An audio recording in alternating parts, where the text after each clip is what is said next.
नमस्कार, स्वदेश आर देख रहे हैं आप। मैं हूं आपके साथ प्रशांत पांडे। भारत और रूस आपसी व्यापार घाटा को कम करने के लिए दोनों देशों की फ्री ट्रेड एग्रीमेंट को काफी तवज्जो दे रहे हैं।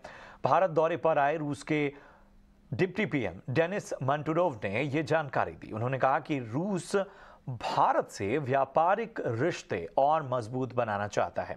एफटीए एग्रीमेंट को लेकर की जा रही कोशिशों के बीच रूसी डिप्टी पीएम का बयान काफी अहम माना जा रहा है। मंटुरेव रूस के उद्योग और व्यापार मंत्री भी हैं। वो दोनों देशों के बीच कल होने वाली अंतर सरकारी रूसी भारतीय आयोग की बैठक में हिस्सा लेंगे।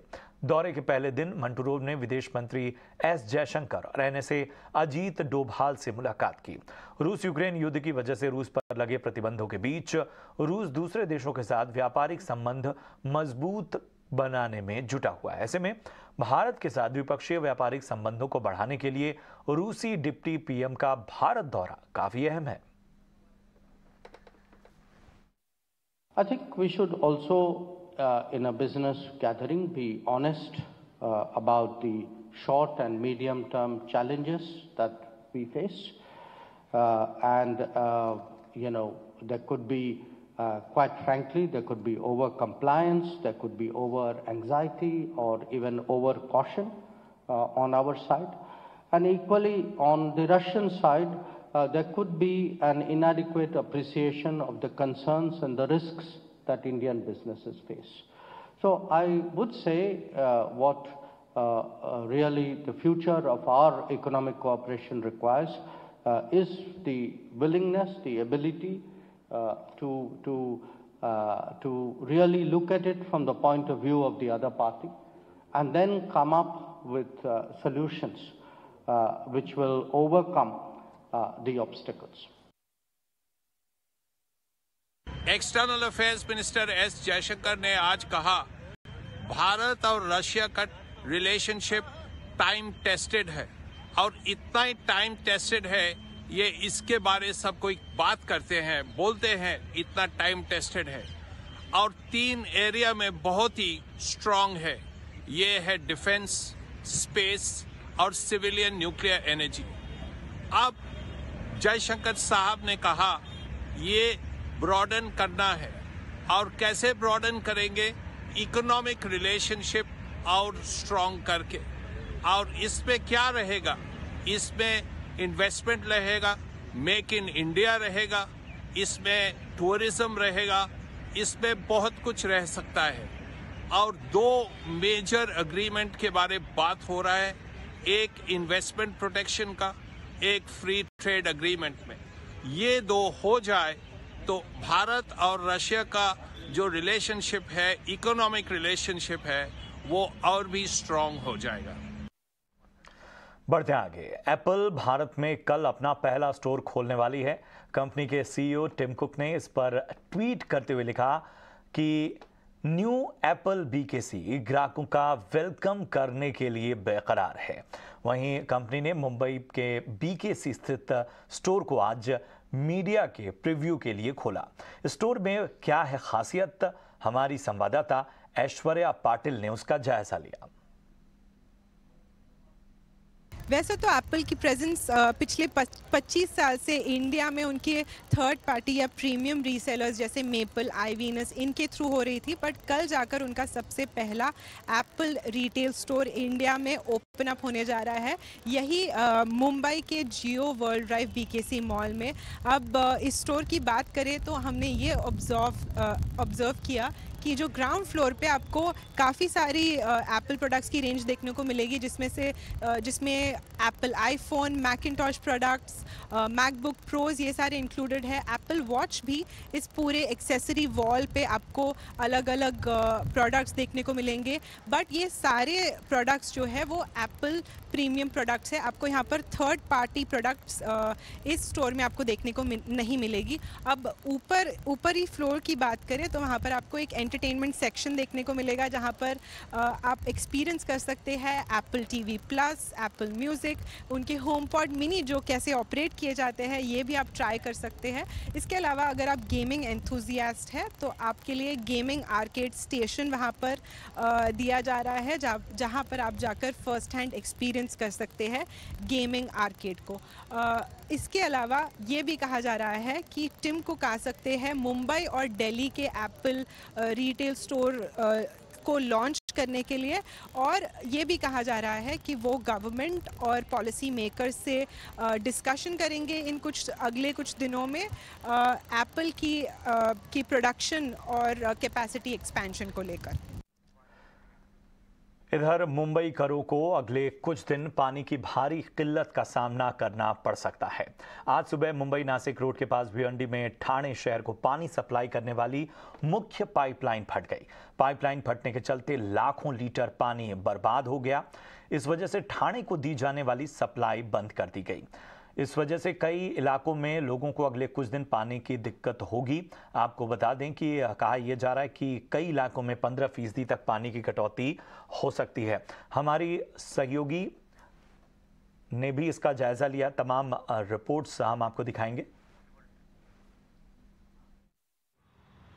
मुंबई में बीएमसी ने 15% जो है पानी की कटौती के बारे में बताया है नागरिकों को।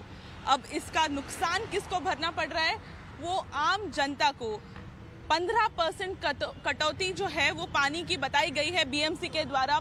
1 महीने तक ये 15% कटौती जो है वो रहेगी। अब ये क्यों हो रहा है? क्योंकि ठाणे में एक जो बिल्डर है, square feet real estate builders उनका कंपनी का नाम है, उन्होंने बोरवेल की डिगिंग करते वक्त जो है एक पाइपलाइन को पंक्चर कर दिया था। अब पंक्चर करने के बाद वो एक इम्पॉर्टेंट वाटर टनल था मुंबई के लिए, जो मुंबई के वेस्टर्न और ईस्टर्न सबर्ब्स को पानी पहुंचाता था। अब वो वाटर पाइपलाइन पंक्चर हो चुकी है और उसके रिपेयर का काम जो है वो बीएमसी कर रही है। इसी के वजह से 15% पानी की कटौती जो है वो मुंबई करों को सहनी पड़ रही है। बट हमने कई लोगों से बात की, कई जगहों से ग्राउंड रिपोर्ट्स किए। मुंबई करों का कहना है कि 15% ये सच नहीं है, इससे कई ज़्यादा जो है वो कटौती का सामना उनको करना पड़ रहा है और इसकी वजह से उनको कई दिक्कतें आ रही है। हम देख ही सकते हैं कि मुंबई में अभी तापमान जो है वो 36 डिग्री 38 डिग्री तक जा रहे हैं और ऐसे में सुबह शाम सिर्फ 10-10 मिनट तक पानी आना ये काफ़ी ज़्यादा प्रॉब्लमेटिक है मुंबई करों के लिए। एफआईआर जो है वो रजिस्टर हो चुकी है, बट उसमें भी काफ़ी दिक्कतें आई। एफआईआर रजिस्टर करने के लिए ये बिल्डर के नाम पे एक आरटीआई एक्टिविस्ट है, उन्होंने काफ़ी कोशिश की, तब जाके एफआईआर रजिस्टर हुई। पर जो बिल्डर है उनके ऊपर कोई कार्रवाई नहीं की गई है। डीसीपी से भी बात हुई है हमारी ठाणे के, उन्होंने कहा है उस कॉन्ट्रैक्टर ने, उस बिल्डर ने किसी और कॉन्ट्रैक्टर को बोरवेल जो है डिग करने का काम दिया था और उसने किसी और को, तो ब्लेम गेम जो है वो यहाँ चल रहा है। पर दिक्कतें जो है वो आम नागरिक को सहनी पड़ रही है। तो मुंबई करों को पानी की समस्या हो सकती है और इसके लिए जिम्मेदार कौन है, तमाम चीज़ें लगातार सामने आ रही हैं और इन सब के बीच अप्रैल महीने में ही सूरज की तपिश बढ़ती जा रही है। महाराष्ट्र के नवी मुंबई में एक पुरस्कार समारोह के दौरान हीट स्ट्रोक से 13 लोगों की मौत हो गई। माफ़ कीजिएगा, 11 लोगों की मौत की खबर थी पहले और अब जो है ये आंकड़ा बढ़ के 13 तक पहुंच गया है। भीषण गर्मी के चलते 120 लोग गंभीर रूप से बीमार हो गए, जिन्हें अस्पताल में भर्ती कराया गया है। इससे महाराष्ट्र की राजनीति का पारा भी चढ़ता हुआ नजर आ रहा है। उद्धव गुट के नेता संजय राउत ने महाराष्ट्र सरकार को इसके लिए जिम्मेदार ठहराया और दावा किया कि लोगों की सहूलियत की बजाय राजनीति की जा रही है। वहीं उद्धव ठाकरे ने कहा कि कार्यक्रम की योजना ठीक से नहीं बनाई गई थी और आखिर इस घटना की जांच कौन करेगा। वहीं अजीत पवार का कहना था कि यह घटना गंभीर है, जांच होनी चाहिए। आरोपों पर महाराष्ट्र सरकार की ओर से भी जवाब आया है।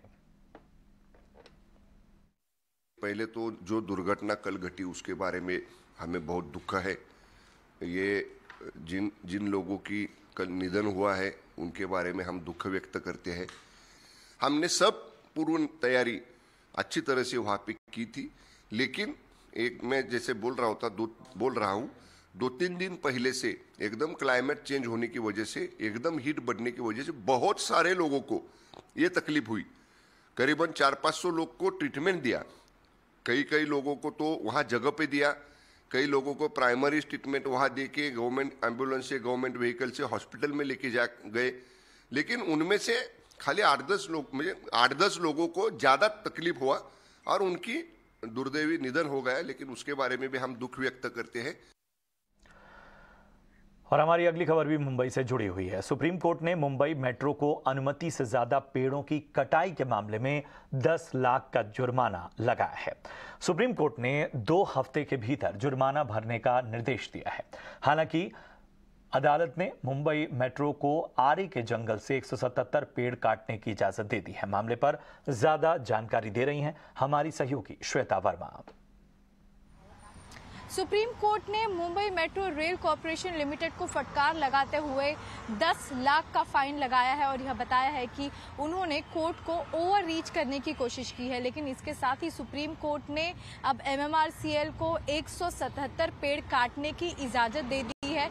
इसके साथ ही IIT बॉम्बे के डायरेक्टर को यह कहा है कि एक टीम बनाएं जिसमें 3 सप्ताह में रिपोर्ट सौंपे कि एफॉरेस्टेशन हुआ या कितनी आगे की रिपोर्ट देनी है। इसके साथ ही 10 लाख रुपए जुर्माना के साथ जो कि MMRCL को फॉरेस्ट डिपार्टमेंट को भरना होगा और साथ में 3000 से अधिक आरे में पेड़ भी लगाने होंगे। लेकिन हम देख रहे हैं कि किस तरीके से सुप्रीम कोर्ट में चलती आ रही सुनवाई के बाद आज एक अहम सुनवाई थी जहां पर सुप्रीम कोर्ट ने 10 लाख का फाइन जरूर लगाया, लेकिन 177 ट्रीज जो है उन्हें काटने की इजाजत MMRCL को मिल चुकी है। कैमरा पर्सन प्रमोद के साथ श्वेता वर्मा, ET स्वदेश। बढ़ते आगे, CBG और CNG के ब्लेंडिंग को सरकार काफी अहमियत दे रही है। केंद्रीय पेट्रोलियम मंत्री हरदीप सिंह पुरी ने बताया कि जल्द ही कंप्रेस्ड बायोगैस की कीमत घटाकर नेचुरल गैस के बराबर हो जाएगी। Now, if you look at this in terms of biofuels plus CBG, it's huge.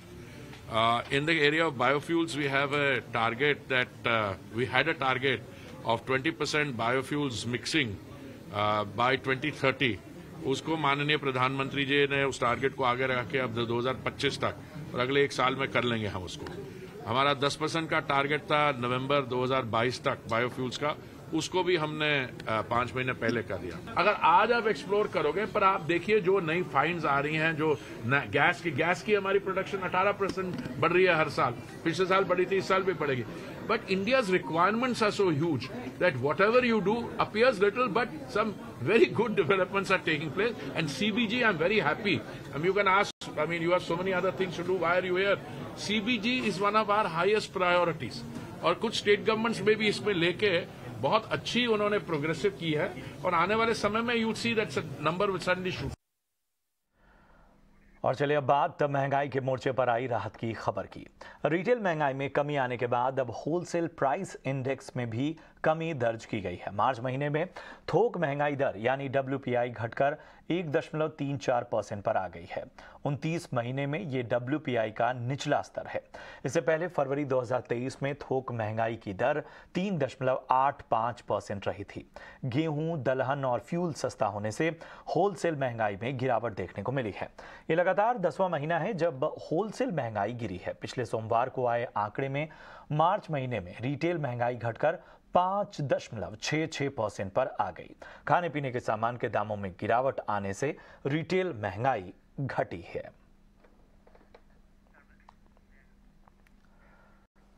Insolvency के दौरान लेंडर्स ने फ्यूचर एंटरप्राइजेस पर 15,000 करोड़ का दावा किया है। सूत्रों के मुताबिक लेंडर्स अगले महीने कंपनी के लिए बोली बुला सकते हैं। इस पर और ज्यादा जानकारी दे रहे हैं हमारे सहयोगी अंकुर मिश्रा। जी हाँ, बैंकों के लिए एक अहम खबर है क्योंकि करीब 15,000 करोड़ रुपए का जो क्लेम है वो फ्यूचर एंटरप्राइजेस लिमिटेड में लेंडर्स ने डाला है। अब ये अहम इसलिए है कि जो सारे लेंडर्स हैं उनका ये बकाया अभी भी कंपनी से बचा हुआ है जो कि बैड डेट हो गया है, लेकिन अब इंसॉल्वेंसी प्रक्रिया यहां पर फ्यूचर एंटरप्राइजेस लिमिटेड की शुरू हो गई है। इससे पहले एक और ग्रुप की फर्म है फ्यूचर रिटेल, वहां पर जो दिवालिया की कार्रवाई है वो ऑलरेडी चल रही है। यहां पे अगर हम लेंडर्स की बात करें तो जो हाईएस्ट क्लेम है वो सेंट बैंक फाइनेंशियल सर्विसेज का फंसा हुआ है। ये Cent bank financial services central bank of India की एक सब्सिडरी है, एक एनबीएफसी कंपनी है और इसने करीब 3,300 करोड़ रुपए का क्लेम ठोका है जो फ्यूचर एंटरप्राइजेस लिमिटेड है उस पर। इसके अलावा parent lender central bank of India ने भी करीब 1,213 करोड़ रुपए का क्लेम किया है फ्यूचर एंटरप्राइजेस पे। अगर हम बाकी क्रेडिटर्स की बात करें तो यूनियन बैंक ऑफ इंडिया का करीब 2,000 करोड़, बैंक ऑफ बड़ौदा का 1,908 करोड़ और इसी तरीके से बैंक ऑफ इंडिया ने 1,304 करोड़ रुपए का क्लेम फ्यूचर एंटरप्राइजेस लिमिटेड में किया है। कंपनी की इंसॉल्वेंसी प्रोसेस की अगर बात करें तो ये फरवरी के महीने में एनसीएलटी ने इसको एडमिट कर दिया था और एक्सप्रेशन ऑफ इंटरेस्ट अगले महीने से मंगाए जा सकते हैं। और दिल्ली के कथित शराब घोटाले में सीएम अरविंद केजरीवाल से पूछताछ के बाद बीजेपी आक्रामक मोड में है। बीजेपी दिल्ली के सीएम अरविंद केजरीवाल के खिलाफ सड़कों पर प्रदर्शन करती हुई नजर आई। इसमें पार्टी के नेता और कार्यकर्ता शामिल हुए। बीजेपी दिल्ली विधानसभा के स्पेशल सत्र में सीबीआई की पूछताछ पर हुई चर्चा पर ऐतराज जता रही थी और इसे करते हुए विरोध प्रदर्शन किया। बीजेपी कार्यकर्ताओं और नेताओं ने दिल्ली विधानसभा भवन के पास सरकार के खिलाफ ये प्रदर्शन किया। प्रदर्शनकारियों को रोकने के लिए विधानसभा भवन के पास भारी सुरक्षा बल तैनात किया गया था। अरविंद केजरीवाल को घेरते हुए बीजेपी ने आरोप लगाया कि दिल्ली सरकार में भ्रष्टाचार अपने चरम पर है। अरविंद केजरीवाल का चेहरा देख लीजिए, जाने के पहले पूछताछ में और आने के बाद वह स्पष्ट बता रहा है कि अरविंद केजरीवाल को एक एहसास हो गया है कि अब हमारे अपराध खुल चुके हैं। चाहे वो दुनिया के जितने भी स्टंट कर लें, जितने भी दिखावे कर लें, जितनी भी गालियां दे लें, अब वो इस अपने अपराध और भ्रष्टाचार से बचने वाले नहीं।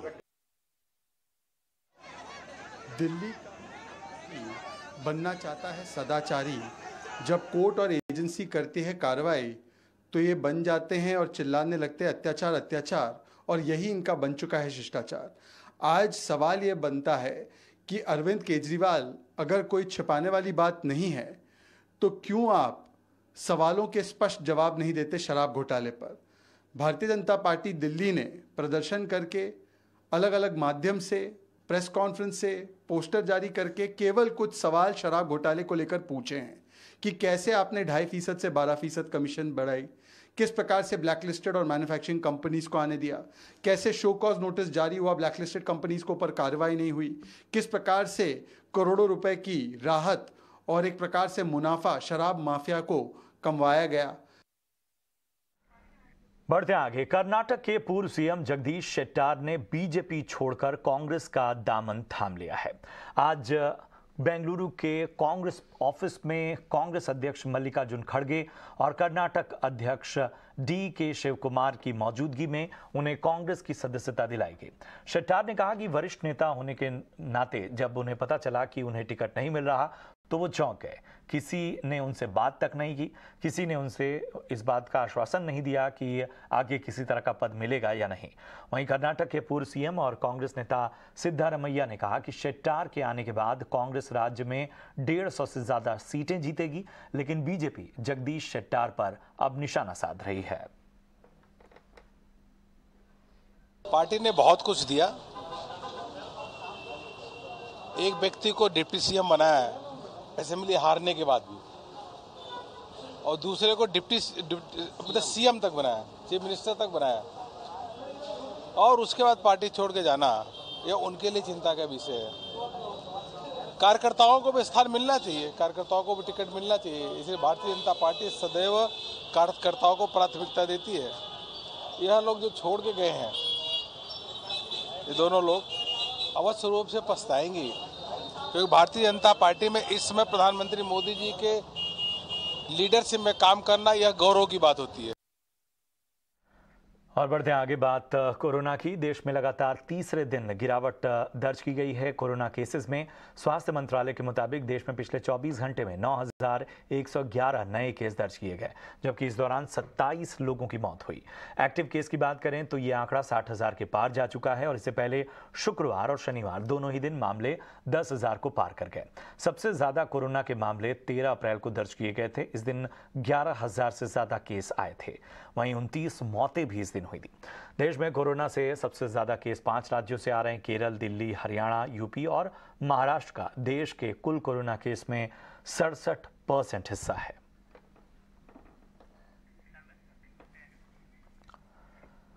और आईटी स्टॉक्स में गिरावट के चलते बाजार का आज का मूड बिगड़ा रहा। निफ्टी में 9 कारोबारी दिनों की तेजी पर आज ब्रेक लग गया। निफ्टी के 50 में से 17 स्टॉक्स लाल निशान में बंद हुए। इन्फोसिस, टेक महिंद्रा में सबसे ज्यादा प्रेशर रहा। हालांकि निफ्टी बैंक, मिड कैप और स्मॉल कैप इंडेक्स में तेजी बरकरार रही। दिन भर बाजार का क्या रहा हाल और क्या हो सकते हैं ट्रिगर्स, हमारी सहयोगी डिम्पी कालरा इसके बारे में ब्यौरा दे रहे हैं। तो आज मार्केट के अंदर दिन जो था वो सिर्फ आईटी और आईटी के नाम रहा। आज इन्फोसिस की गैप डाउन के बाद निफ्टी काफ़ी तेज़ी से गिरा, लेकिन सुबह से ही बैंक निफ्टी बिल्कुल अलग तरीके से कामकाज कर रहा था। अगर आप वैसे देखें तो आईटी न केवल इन्फोसिस कमज़ोर था, बल्कि उसने टीसीएस, एचसीएल टेक और भी कुछ आईटी कंपनीज को आज कमज़ोर किया। आज आईटी इंडेक्स भी अपने आप में 4.5% टूट गया और जो इन्फोसिस का शेयर है उसके अंदर तेज़ गिरावट आई और एक करीब 2 साल के अपने लो पे वापस से पहुंच गया। ये नंबर्स में जो गाइडेंस की प्रॉब्लम आई उसको लेकर ये तेज़ गिरावट थी। आज 11, 12, 13% तक भी इन्फोसिस ने एक डिप लगा दिया। लेकिन इन्फोसिस के इतर अगर आप कुछ भी देखेंगे मार्केट के अंदर तो आपको काफ़ी कुछ ठीक दिखेगा। आज एडवांस डिक्लाइन रेशो भी बराबर की थी, कांटे की टक्कर थी। 1000 शेयर बढ़कर चल रहे थे तो 1000 ही शेयरों के अंदर करीब गिरावट थी। बैंक निफ्टी ने क्लोजिंग भी हरे निशान में की है। इसका मतलब यह है कि अगर आईटी कमजोर होगा तो बैंकिंग काउंटर्स को कहीं ना कहीं संभाल लेंगे। ये आईटी और बैंक की जो लुका छपी का खेल है ये बाजार के लिए कुल मिला के ठीक है। अगर आज आईटी ने डैमेज किया तो बैंकिंग आ गया। अगर बैंकिंग की तरफ से कभी डैमेज होगा तो आईटी अभी उस रेट पे आ चुका है कि जहां से आईटी भी अपने आप में हेज बन जाएगा। खैर, इस बीच आज कौन कौन से शेयर और थे जो आज चले, या फिर ये इन्फोसिस के अलावा जो मार्केट के अंदर मोमेंटम था वो कहां पे था? वो था एसबीआई के अंदर, वो था एफएमसीजी कंपनीज के अंदर। उसमें से भी नेस्ले इंडिया आज का टॉप गेनर बना। साथ ही पावर से जुड़ी हुई कंपनीज पे थोड़ा ध्यान रखें, स्पेशली आईईएक्स, पावर ग्रिड। ये जो पावर से जुड़ी हुई कंपनीज हैं इसलिए तेजी से हो सकती है क्योंकि पावर की डिमांड स्पीड से बढ़ रही है। सरकार अपनी तरफ से कोशिश कर रही है कि कोयले की या फिर किसी और तरह के रिसोर्सेज की कमी ना हो, लेकिन जो ट्रांजैक्शंस वाली कंपनी है जैसे आईईएक्स, जो ग्रिड वाली कंपनी है जैसे कि पावर ग्रिड, इन दोनों के अंदर इनका कोई अल्टरनेटिव अवेलेबल नहीं है, इसलिए दोनों काफ़ी अच्छे से चलती हुई दिख रही हैं। इसके अलावा कोल इंडिया भी कोयले से काफ़ी हद तक जुड़ा हुआ है, इसके अंदर भी आज हरा निशान और बाकायदा अच्छा मोमेंटम बनते हुए दिखा। ब्रिटानिया भी काफ़ी बेहतरीन तरीके से चलता हुआ दिखा। आज जिसने कमज़ोर किया था आईटी के अलावा वो था एनटीपीसी। आज एनटीपीसी के अंदर करीब 1.5 से 2% की गिरावट थी। आज काफ़ी हद तक अगर पोजिशनली सेक्टोरियल बाइंग देख रहे हैं तो वो आपको एफएमसीजी और सीमेंट के अंदर दिखेगी। अल्ट्राटेक सीमेंट आज साल का नया हाई बनाया उसने। आईटीसी ने साल का फिर से नया हाई बनाया उसने आज। इसके अलावा डॉक्टर रेड्डीज फार्मास्यूटिकल्स में से बैक टू बैक चल रहा है, इसने भी आज साल का नया हाई बनाया। और ऑटो की एक और कंपनी है बजाज ऑटो, हालांकि आज लाल निशान में बंद रही है लेकिन इसने भी आज नया हाई बनाया है। अब आ जाते हैं साल का लो किसने टेस्ट किया। इन्फोसिस ने साल का लो टेस्ट किया। इन्फोसिस के साथ साथ विप्रो ने साल का लो टेस्ट किया।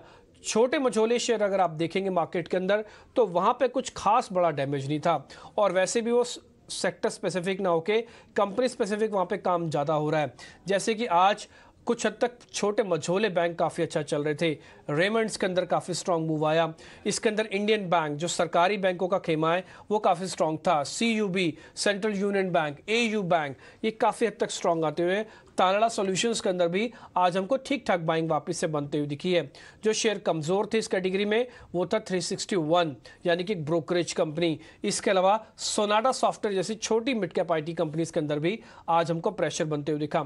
आज इन्हीं छोटी मझोली कंपनीज के अंदर आप देखेंगे तो आपको CSB bank, AB capital, NCC, Indian bank, ये कुछ एक वो शेयर्स थे जिन्होंने साल का नया हाई टेस्ट किया है।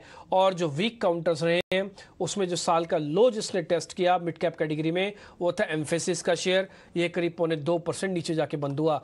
कुल मिला के आज का लॉस सिर्फ और सिर्फ आईटी और इन्फोसिस तक सीमित था, इसके अलावा नहीं था। अब कल बाजार नए सिरे से मार्केट में उतरेगा। अगर ये आईटी का प्रेशर बना रहता है तो हो सकता है बाजार अपने क्रिटिकल लेवल्स को वापस टेस्ट करने के लिए चला जाए, और अगर आईटी का लॉस कम हो जाए बाजार के अंदर तो फिर से एक जो डिप चाहिए था वो मार्केट को आईटी रिजल्ट से मिल गया। अब फिर से रिकवरी आप देखने को मिल सकती है, क्योंकि एफआईज अभी भी काफी लॉन्ग है मार्केट के अंदर। तो मार्केट में प्रेशर में जो थे वो आज आईटी स्टॉक्स रहे, और आईटी की इस गिरावट में एंट्री का मौका है या शेयरों पर और दबाव देखेगा, इसी पर आगे देखिए हमारी खास पेशकश आईटी एंटर या एग्जिट। फिलहाल मुझे दीजिए इजाजत, नमस्कार।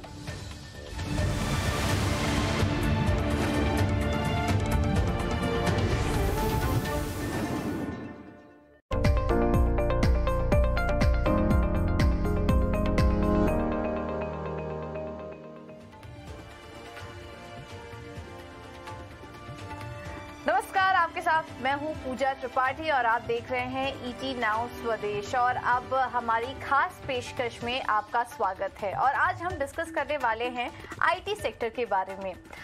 इन्फोसिस के कमजोर नतीजे आने के बाद आज हमने देखा कि आईटी स्टॉक्स में भारी गिरावट देखने को मिली। निफ्टी आईटी इंडेक्स 1300 अंकों से ज्यादा आज टूटा। छोटे मझौले बड़े लार्ज कैप स्टॉक सभी में आज हमने देखा कि बिकवाली का प्रेशर हावी था। दरअसल इन्फोसिस के नतीजे आए और उसमें हमने देखा कि नतीजे कमजोर थे, और नतीजों के साथ ही साथ स्पेशली गाइडेंस के फ्रंट पर अगर देखेंगे तो नंबर्स बेहद ही कमजोर नजर आए हैं, जिसके कारण अब चिंता बढ़ चुकी है आगे आने वाले समय के लिए आईटी सेक्टर में ग्रोथ को लेकर किस तरह के नंबर्स अब वहां पर आ सकते हैं। और ये जो गिरावट आई है आज, अब इसमें एंट्री लेने के मौके हैं या फिर एग्जिट कर ले, स्टॉक से दूर रहना चाहिए, ये आज हम इस शो के जरिए, इस खास पेशकश के जरिए समझने की कोशिश करेंगे। और इसमें हमें हमारी मदद करने के लिए कुछ ही देर में कुछ एक्सपर्ट भी शामिल होंगे। तो चलिए अब रुक करते हैं हमारी खास पेशकश का आईटी एंटर या एग्जिट।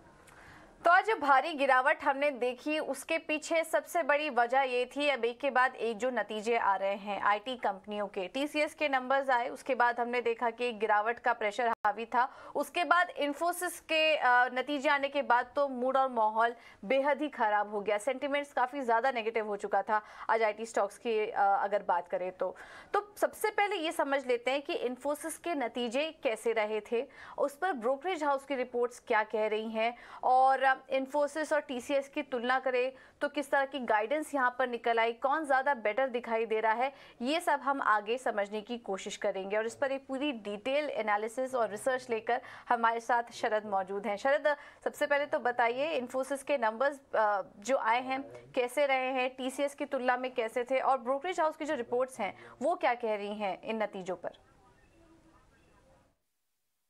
जी बिल्कुल, हम 5 अहम बात टीसीएस के नतीजे के ऊपर करेंगे। और सबसे पहला नंबर्स जो आता है Q4 नंबर्स, वो आते हैं वीकर दैन एक्सपेक्टेड, अनुमान से कम है नंबर्स। इसके अलावा मैनेजमेंट कमेंट्री भी कॉशियस हो गई है, स्पेशली जो उनकी सेगमेंट्स है BFSI और नॉर्थ अमेरिकन सेगमेंट्स को लेके। इसके अलावा जो है मार्जिन जो थे सीक्वेंशियली फ्लैट रिपोर्टेड हुए थे, और अनुमान था कि 50 बेसिस पॉइंट से ज़्यादा होने को रहेगा।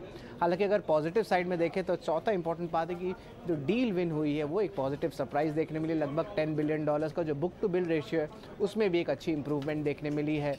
और आखिरी पॉइंट है कि जो कंपनी की गाइडेंस है आपके डील को लेके वो मेंटेन्ड है। लगभग 7 से लेकर $9 बिलियन की क्वार्टरली डील विन्स देखने मिलेगी। तो ये तो थे टीसीएस के अहम पॉइंट्स, लेकिन इन्फोसिस में क्या है उसमें जानते हैं। तो सबसे पहला है कि जो FY23 का गाइडेंस है उसको मिस किया गया है। लगभग 15.4% ग्रोथ का आया, जो अनुमान था वो 16 से 16.5% का था। इसके अलावा जो कांस्टेंट करेंसी ग्रोथ होती है वो भी जो है डॉलर टर्म्स में 3.2% का गिरावट आया है, मतलब कि एनालिस्ट एस्टिमेट्स के नीचे आया है। और मैनेजमेंट कमेंट्री ओवरऑल देखा जाए तो वीक देखने मिला है। इसके अलावा जो है FY24 की गाइडेंस की बात करें तो वो भी जो है वीक देखने मिल रही है। रेवेन्यू में सिर्फ 4 से लेकर 7% का ग्रोथ का अनुमान है, और कामकाजी मुनाफे में 20 से 22% का। और आखिर में बात करेंगे ब्रोकरेजेस की, जहाँ पे एक ओवरऑल डाउनग्रेड्स देखने मिल रही है, और उनके टारगेट प्राइस में एट एन एवरेज एवरेज 9% का गिरावट देखने मिला है। बिल्कुल।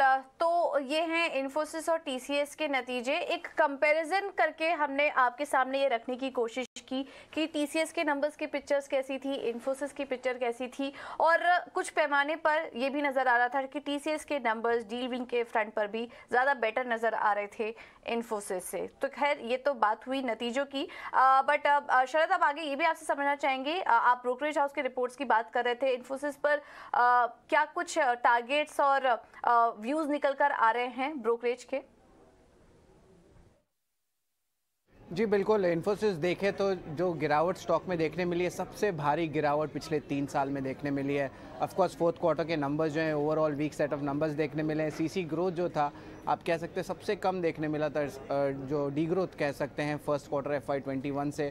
जो FY23 की गाइडेंस है वो भी मिस हो गई है, लगभग 15.4% का ग्रोथ आया, जो अनुमान था 16 से लेकर 16.5% का था। इसके अलावा जो आगे जाते हुए वित्त साल 2024 का गाइडेंस की बात करें तो बहुत वीक देखने मिली है। स्ट्रीट एस्टिमेट करिए सिर्फ 4 से लेकर 7% तक का रेवेन्यू ग्रोथ, और अगर कामकाजी मुनाफे के बारे में बात करें तो लगभग 20 से लेकर 22% का है। मैनेजमेंट की कमेंट्री ने जो है ये एक कॉशियस अप्रोच रखा है।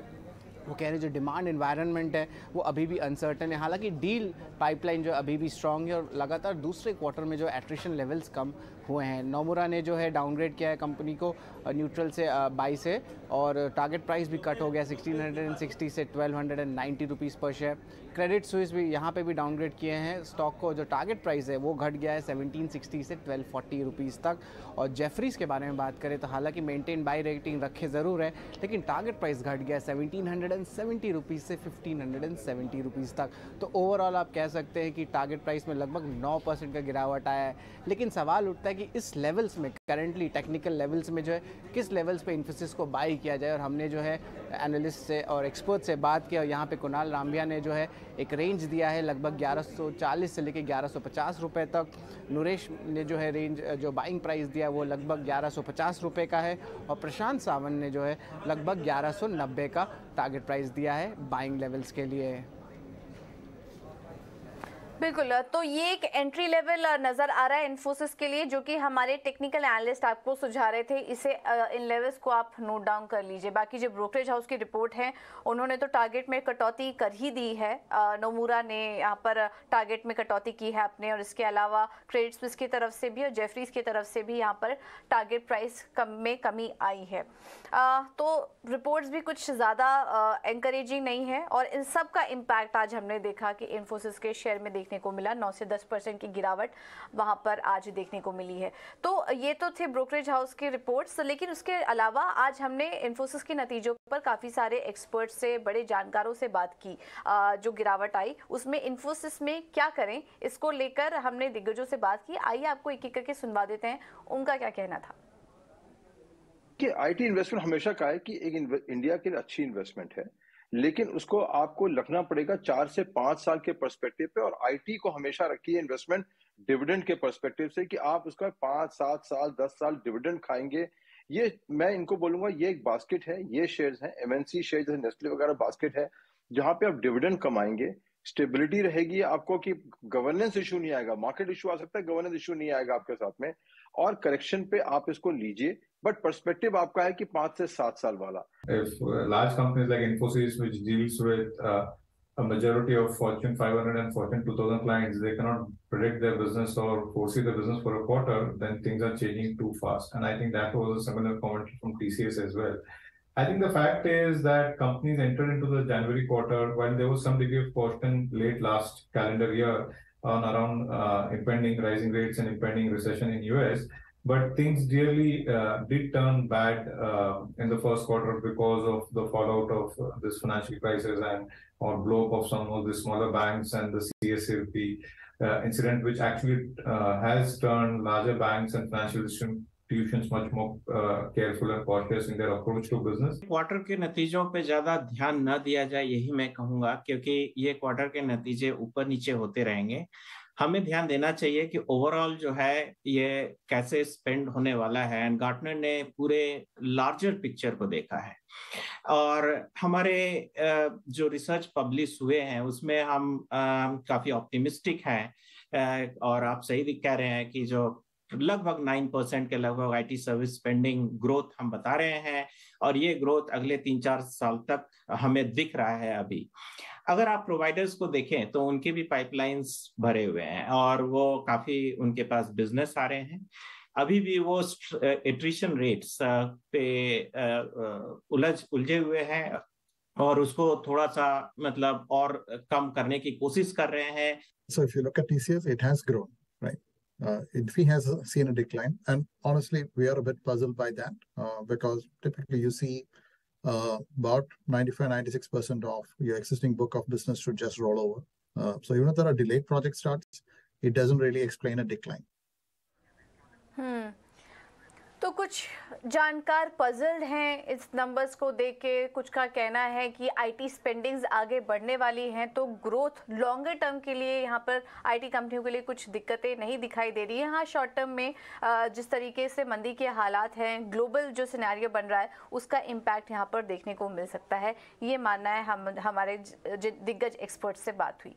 लेकिन चलिए अब इस डिस्कशन को थोड़ा और आगे बढ़ाते हैं और अब इस माहौल में आईटी सेक्टर में ओवरऑल क्या करें।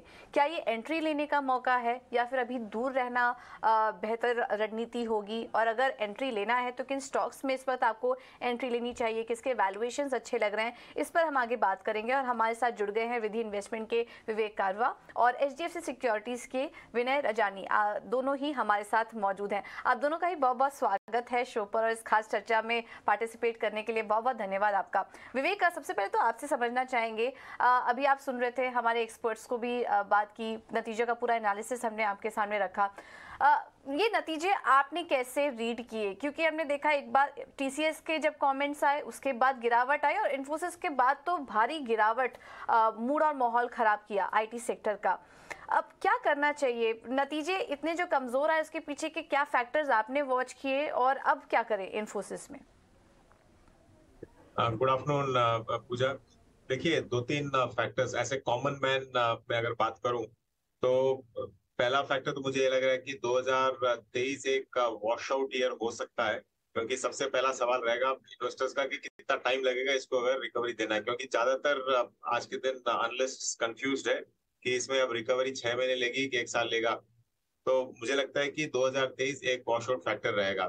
दूसरी चीज, आज मार्केट इतना मतलब इन्फोसिस का खराब रिजल्ट देखने के बावजूद मार्केट में काफी स्टेबिलिटी देखने को मिली है और यहाँ पे हमारे क्लाइंट्स ने भी काफी इन्फोसिस में बाइंग की है एज ए डिस्क्लोजर। अब मुझे लग रहा है कि आगे चल के देखिए 2024 में 2 फैक्टर्स है। एक तो ग्लोबल इकोनॉमी पिकअप होना, क्योंकि आईटी स्पेंडिंग तभी यहाँ पे बढ़ेगी, और मुझे लगता है कि यूएस में भी एक स्टेबिलिटी आएगी 2024 के इलेक्शंस के बाद, और इंडिया में भी है। इस कारण से मैं बोल रहा हूँ कि 2023 एक वॉश आउट ईयर हो सकता है। एक और फैक्टर देख रहा था, मैं चार्ट्स पे भी देख रहा था, BSE IT इंडेक्स और NSE IT इंडेक्स दोनों मतलब जो पिछला बॉटम्स था उसके खाली करीबन 5-1% ऊपर है। तो मुझे लगता है कि यहाँ पे एक वापस एक बेस फॉर्मेशन होके धीरे धीरे बाइंग अपॉर्चुनिटीज आपको देखने को मिलेगी।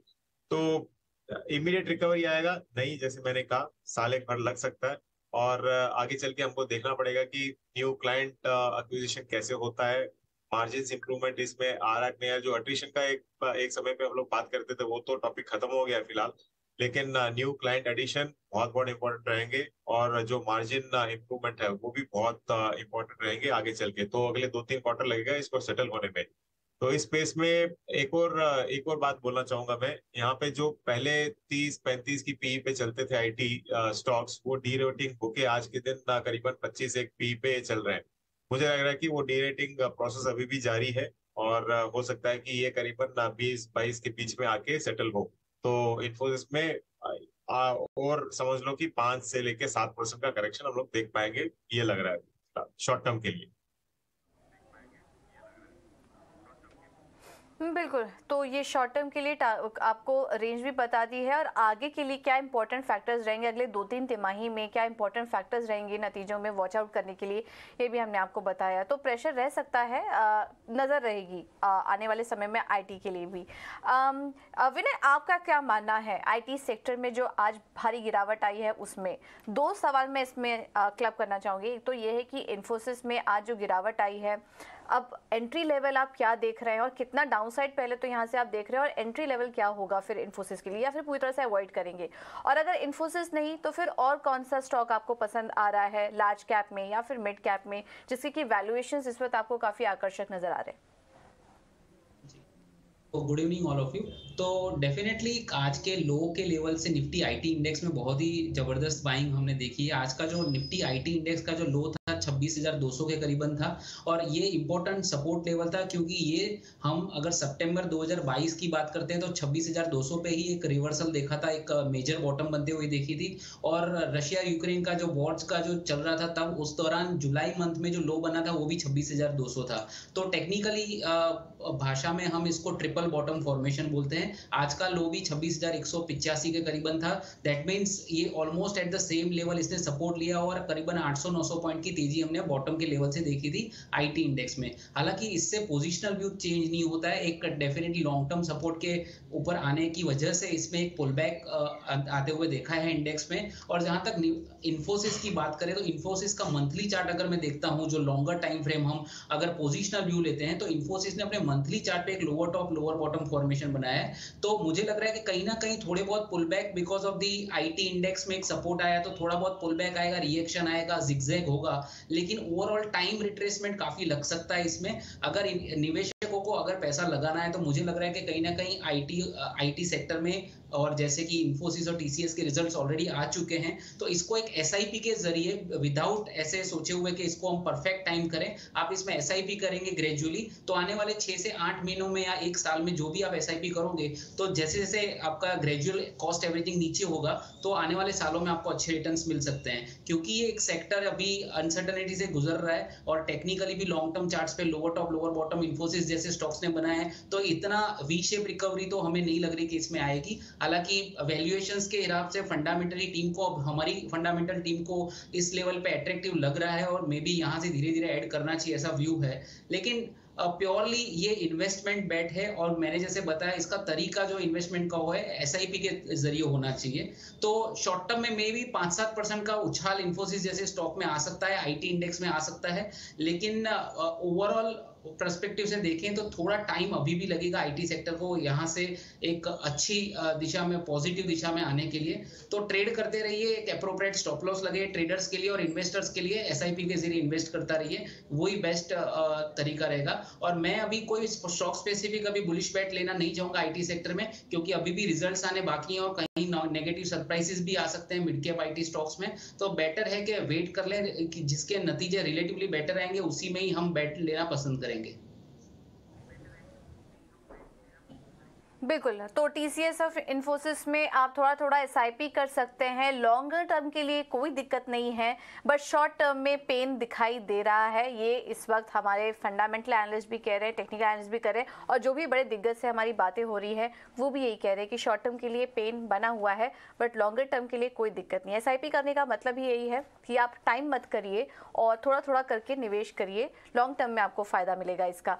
मिड कैप कंपनियों की भी हम बात कर रहे थे, विवेक आपसे भी सवाल होगा, ये जो बिग 4 कंपनियां हैं टीसीएस और इन्फोसिस के गाइडेंस तो आ चुके हैं, अब विप्रो और एचसीएल टेक के भी नतीजे आने वाले हैं, इनसे आप क्या एक्सपेक्ट कर रहे हैं? क्या इसी तरह की गाइडेंस रहेगी? और ये जो ओवरऑल गाइडेंस आ रही है, क्या इसका असर, इसका इम्पैक्ट आप मिड कैप आईटी कंपनियों को पर भी देख रहे हैं क्या? मुझे लगता है कि इसका इम्पैक्ट जरूर देखने को मिलेगा मिड कैप और जो टायर 2 कंपनीज है उन पे भी। पर्टिकुलरली देखिए कि जैसे विप्रो को मैं स्मॉल कैप में या फिर मिड कैप में नहीं जोड़ूंगा, करीबन 2 लाख करोड़ का इसका मार्केट कैप है, और बहुत समय से ही अंडर परफॉर्मिंग ऑलरेडी स्पेस में दिखा रहा है।